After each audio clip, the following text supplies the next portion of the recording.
Alright, so we got our first 5-gallon brew going on here. Just to give you an idea of the setup.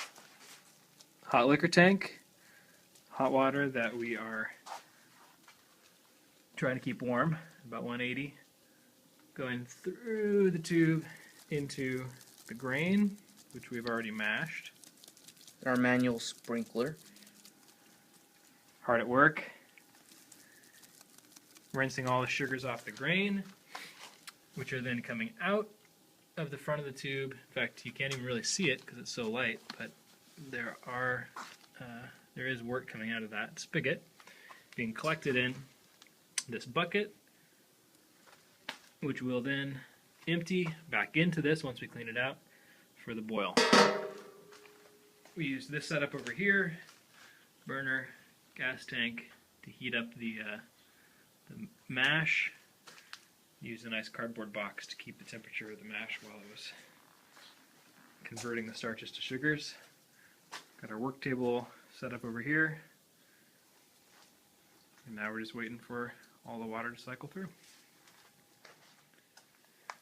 Okay, now that we've collected all of the hot wort, we're running it from the bucket that we collected it in to what will now become our brew kettle. This was our mash tun, but now we've emptied it out, we've thrown the grain away, and now we're collecting the wort in here, and we're going to boil it and start to add the hops.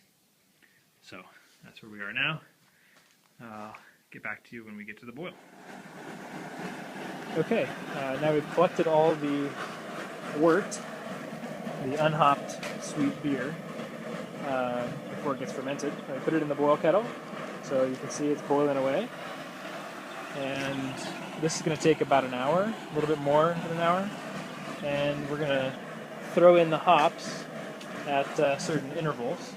So we've got over here on the workbench, we've got our array of hops here. We've already thrown in the hops for the 60 minutes. We've got another hop addition at 20 minutes, 10, 5, and 0. That's 20 minutes before the boil ends, 10 minutes before the boil ends, 5 minutes before the boil ends, and right after the boil ends. Those are all different varieties of hops in pellet form.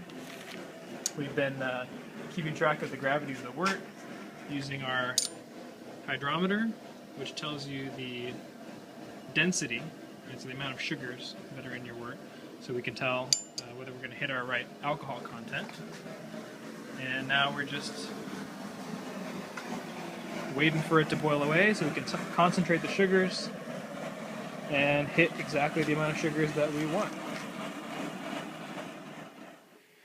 Okay, so we've finished the boil and we've chilled the wort down to a proper temperature so that the yeast won't die. So we're down at about, I don't think you'll see that, but a little bit under 80 degrees here. And put the lid on to make sure everything's sanitary, because now the possibility of contamination is high.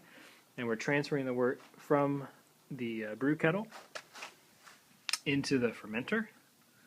Right, so we're going to gather all 5 gallons here, and once we have that all together, we're going to throw the yeast in, put an airlock on, stick it in the house, and let the yeast do its thing.